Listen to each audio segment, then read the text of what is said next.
Selamat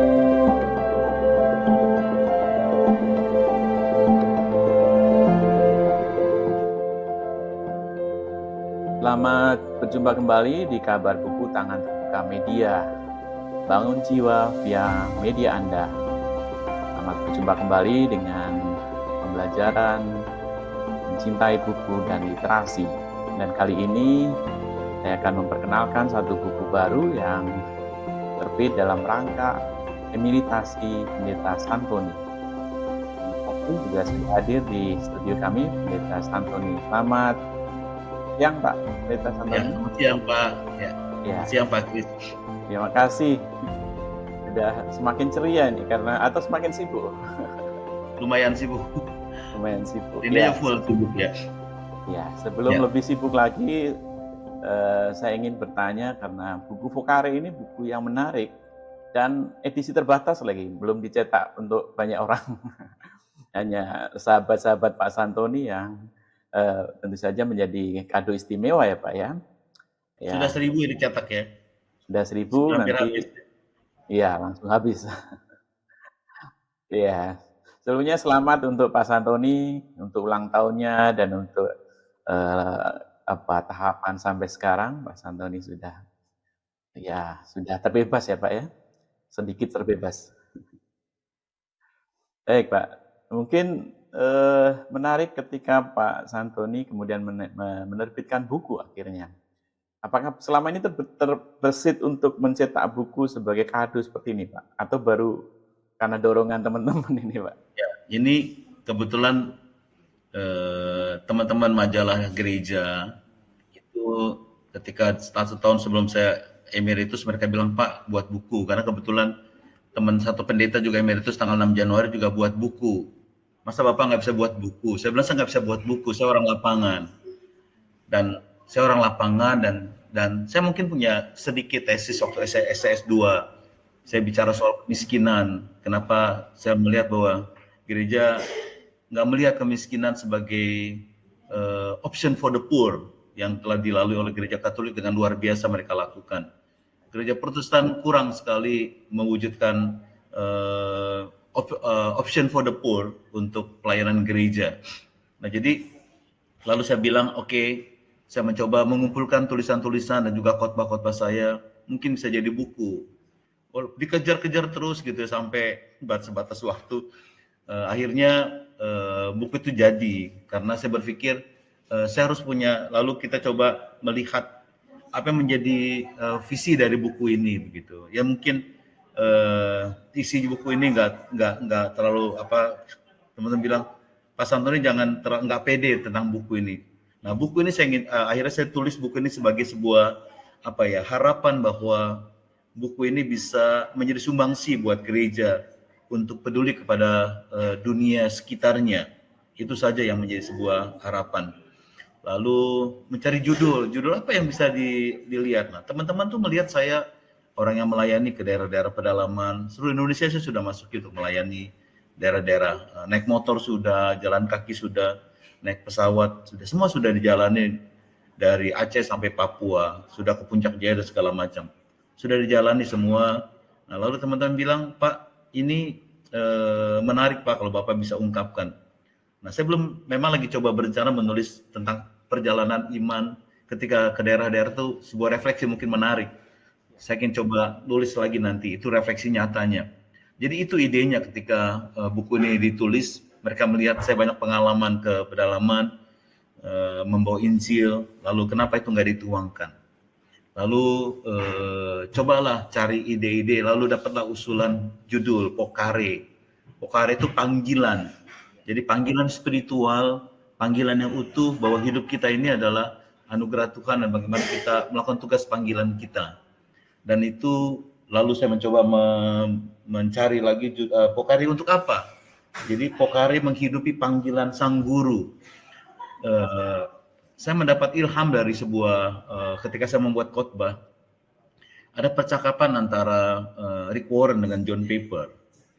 John Piper pernah bilang sama Rick Warren, kalau kamu mati, Tuhan tuh tanya apa sama kamu? Lalu Rick Warren bilang, ada 2 pertanyaan yang akan Tuhan tanya sama saya, kata dia. Yang pertama, apa yang sudah kau lakukan untuk anakku, Yesus Kristus? Lalu, apa yang sudah kau lakukan untuk apa yang sudah kuberikan kepadamu? Nah, jadi dua pertanyaan ini terus membuat menjadi sebuah pergumulan saya sampai hari ini, bahwa Tuhan sudah memberikan banyak luar biasa buat kita, lalu kita ingin berbuat buat anaknya Yesus Kristus dengan apa yang kita miliki dalam hidup ini. Ya, jadilah sebuah pokare, panggilan bahwa saya ingin meneladani pada Sang Kristus yang melayani, yang mempertemukan umat dengan Tuhan. Ada banyak orang yang kurang beruntung. Ada banyak sekali orang-orang yang belum tersentuh. Misalnya suku-suku pedalaman, saya coba menangani suku anak dalam Jambi, yang sama sekali kadang-kadang nggak dimanusiakan, tidak sebagai manusia. Bagaimana gambar Allah itu diangkat dalam diri setiap manusia. Bukan ingin Kristenkan, tapi juga bagaimana mereka mengalami kasih Kristus. Jadi bagaimana Sang Guru menyapa mereka lewat kita. Nggak mungkin Tuhan langsung datang kepada mereka tanpa melalui kita. Jadi inilah harapannya. Jadi buku ini ketika bisa terbit, saya berharap orang membacanya, mereka bisa melakukan tugas panggilan. Nah, itu sebabnya kalau kita perhatikan tanpa disengaja, jadi buku ini di awal-awal bicara soal konteks kemiskinan. Apa sih itu kemiskinan? Apa yang terjadi dalam dunia kemiskinan dan apa yang harus kita lakukan. Lalu bagian kedua itu bicara soal sebenarnya konsep pemuritan. Gereja itu berhimpun. Apa yang harus dilakukan dalam berhimpun? Ketika berhimpun, bukan hanya mengakui dosa, tapi diutus di tengah-tengah dunia. Gereja harus rukun. Kenapa harus rukun? Supaya ada keajaiban. Nah, kerukunan membawa keindahan dan dibagikan kepada dunia ini. Lalu juga gereja harus menghidupi Injil. Injil itu ibadah-ibadah, semua kegiatan gereja menghayati Injil. Kabar sukacita. Tapi Injil itu harus kita hidupi lewat tugas pelayanan kita ke dunia ini. Nah, bagaimana caranya gereja itu harus berhimpun dengan baik? Bagaimana gereja itu harus hidup rukun? Bagaimana menghidupi Injil yang mengubah kehidupan itu? Maka gereja harus melakukan pemuritan. Gereja mula-mula adalah gereja yang mendasari dengan pemuritan, dan itu hilang dari gereja-gereja tertentu, dan bahkan alergi dengan pemuritan. Nah, jadi pemuritan coba diangkat supaya pemuritan itu bagaimana murid di zaman Yesus adalah bagaimana orang setia sampai sama guru sampai mati, bagaimana mengikuti dan mendengar mewujudkan ajaran Sang Kristus dalam hidupnya. Lalu meneladan seperti Kristus, mengimitasi karakter Kristus, dan menjadikan orang murid-murid Kristus juga. Gitu. Nah, ini yang hilang dari gereja. Nah, sehingga kita harus menjadikan setiap orang itu murid Kristus, lalu sehingga mereka bisa hidup bukan jadi milik mereka sendiri, tapi melakukan tugas panggilan sebagai murid dengan cara berakar semakin kuat melalui disiplin rohani, firman dan doa dan kehidupan. Nah, setelah melakukan pemuritan, gereja itu diutus ke tengah-tengah dunia. Dunia dengan penuh gejolak, penuh dengan banyak orang tidak beruntung. Jadi istilahnya begini, kita itu dari kepala kita belajar firman Tuhan. Dari kepala bukan hanya rasio yang belajar firman, tapi juga harus masuk ke dalam hati, proses menjadi murid, perubahan. Setelah itu lalu dengan tangan bergerak dan bertindak. Jadi gereja harus belajar firman, meresapi firman menjadi murid, lalu dengan tangan berbuat bagi dunia ini. Lalu bagian yang terakhir seperti anugerah adalah tulisan-tulisan di majalah gereja yang juga menggambarkan bagaimana kita berakar dalam Kristus, kita berbuah dalam Kristus, melakukan amanat agung, kita menjadi murid Kristus yang aktif saat pikir melayani, menjadi gembala yang baik, dan akhirnya kita bisa menanti-nantikan Tuhan untuk mendapatkan kekuatan baru menjalani kehidupan ini. Sampai akhir hidup itu kita melayani. Jadi emeritus buat saya bukan jalan akhir, tapi malah banyak tugas panggilan yang akan dikerjakan. Ini tahap pertama sudah lalui, dan akan ada tahap kedua yang akan dijalankan dengan banyak hal yang bisa dikerjakan. Ada banyak dunia yang terbuka buat kita untuk melayani. Kita bukan hanya melayani gereja, tapi juga kita melayani dunia yang lebih luas. Itu yang akan menjadi harapan. Mulai depan mungkin saya akan pergi pelayanan ke Kalimantan, saya akan ke NTT. Sudah ada beberapa tahun apa yang bisa dikerjakan. Ada banyak juga beberapa yayasan yang ingin coba, yuk sama-sama kita melayani untuk dunia ini. Itu mungkin Mas Kris. Iya, Ini menjadi sebuah harapan. Mungkin bukunya sederhana tapi juga mungkin menjadi inspirasi buat kita untuk Option for the Poor, untuk Indonesia yang membutuhkan pertolongan. Mungkin kita hanya setetes air di Samudra Kemalangan. Kalau saya semua setetes menjadi samudra kebahagiaan bagi bangsa Indonesia. Itu Pak Kris ya. iya. Menurut saya bukan hanya setetes lagi, Pak. Paling tidak sudah jadi secangkir, Pak. Ya, secangkir kopi ya. Iya, terima kasih Pak Santoni. Penjelasannya cukup menarik. Saya kehabisan pertanyaan ini. Jadi saya teringat ketika Bapak mengajak gereja dan komunitas, tentu saja sekarang sudah terbuka ya, dan banyak gereja-gereja, yayasan, kemudian bekerja sama dengan Pak Santoni. Nah, apa yang Bapak lakukan dan barangkali menjadi kiat ketika gereja dan juga mungkin anak muda ya ke depan juga punya kepedulian untuk melayani secara utuh seperti ini, Pak? Barangkali kiat-kiat. Ya, jadi oke. Jadi saya pikir begini, jemaat-jemaat kita itu sebenarnya punya jiwa yang peduli. Cuma memang jemaat itu belum dipertemukan dengan situasi real dalam kehidupan bergereja. Gereja hanya menawarkan tentang hal-hal yang di dalam kehidupan yang mungkin ya belum melihat, gereja belum melihat ke dunia luar itu.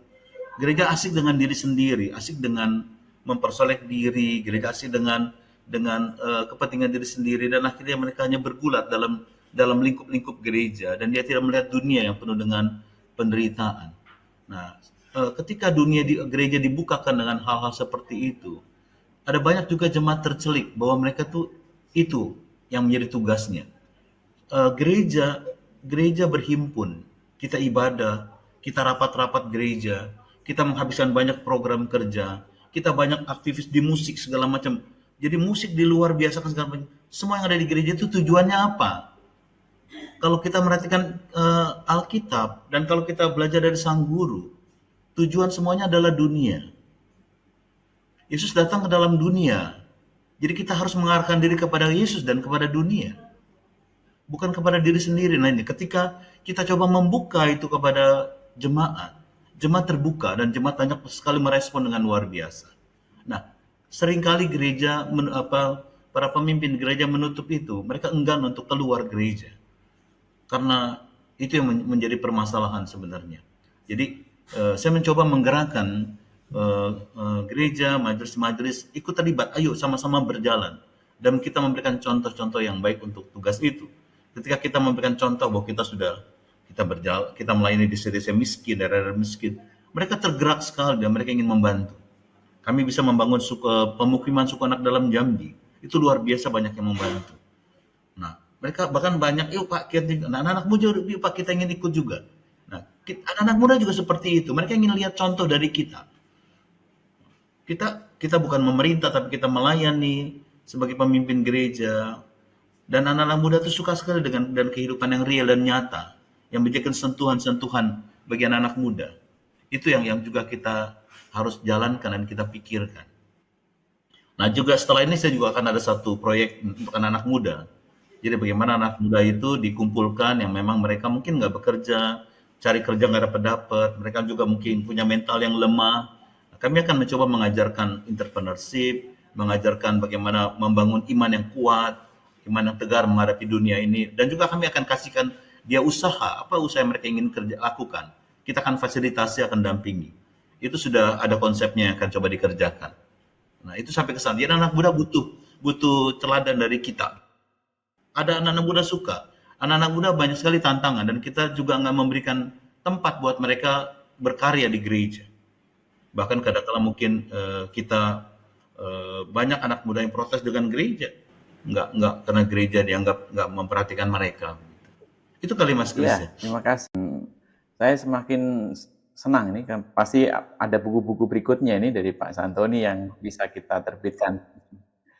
Ya, apalagi tadi juga menjangkau anak muda, menjangkau dengan program-program yang pasti ya. Saya terinspirasi sekali dengan anak muda perlu sesuatu yang real dan itu menantang. Saya setuju dan